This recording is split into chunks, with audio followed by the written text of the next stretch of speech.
This app is called the 10 by 10 Ice Cream Adventure. It's found on the ABCYa.com website. It's a third grade level game where you connect blocks and try to connect them to make vertical or horizontal lines. It tests a learner's strategy skills. So you can click here to play the game, and it'll take you to a map where it shows different levels and the difficulty increases with each level. For the key teacher features, you cannot adjust the initial skill level. This skill level is just where it starts for level 1. So I'm assuming the grade 3 basic skill level.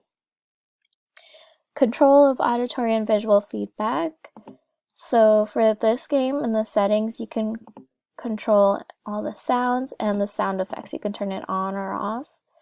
A learner might find the sound distracting, so if you know your learner is distracted easily by sounds, you can turn off the music. In the game also, you can get feedback and reinforcements through auditory and visual. So here I'm gonna connect some ice creams, and those little dots and the plus 12 points is the visual feedback. The auditory feedback is in the sound of the ice cream popping. You also see a bar right here that shows you how much progress you made. So it gives you feedback there also. You cannot adjust the criteria for mastery level. It stays the same for each. You just have to score points and gain enough stars and fill in this whole bar right here to move on to the next level.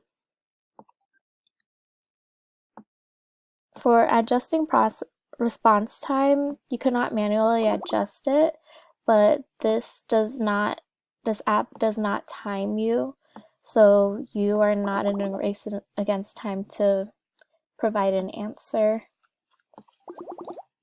You cannot modify the content either.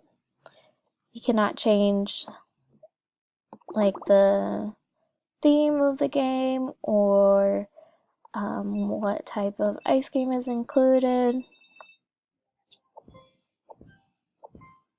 And here is more feedback.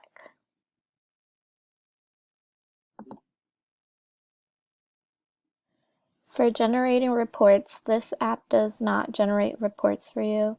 Even if you look in the home menu, the only real report you can see is how many levels you've completed.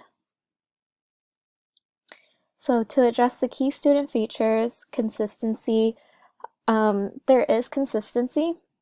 The settings button is always on the bottom left, even when you're on the home page, on the map, or in the middle of the game.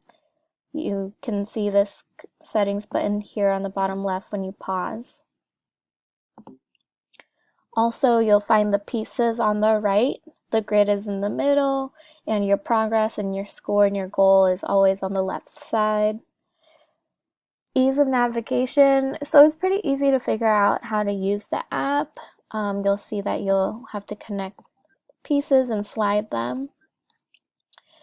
It may be difficult for a learner to use this if they have trouble pressing on a keyboard or a mouse and sliding their finger. With self-paced instruction, this is a good app for self-paced instruction because there is no time limit to completing each level. You just have to score a certain amount of points and reach your goal in order to complete the level.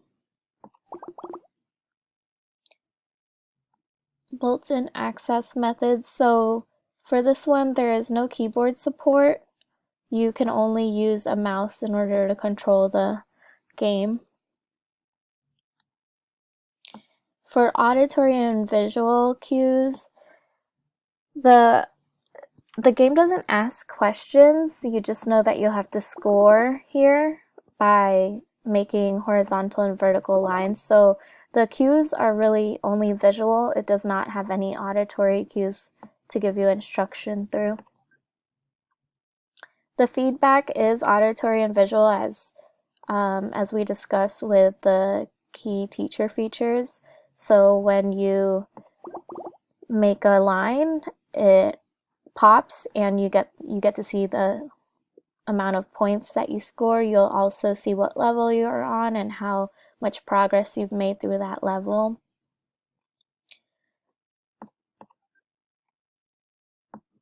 Let's see, if you do not make any lines, it does not pop and you won't get any points. For online help, if you go to the menu, the settings button, you can see how to play the game. So it gives you visual instructions on how to play.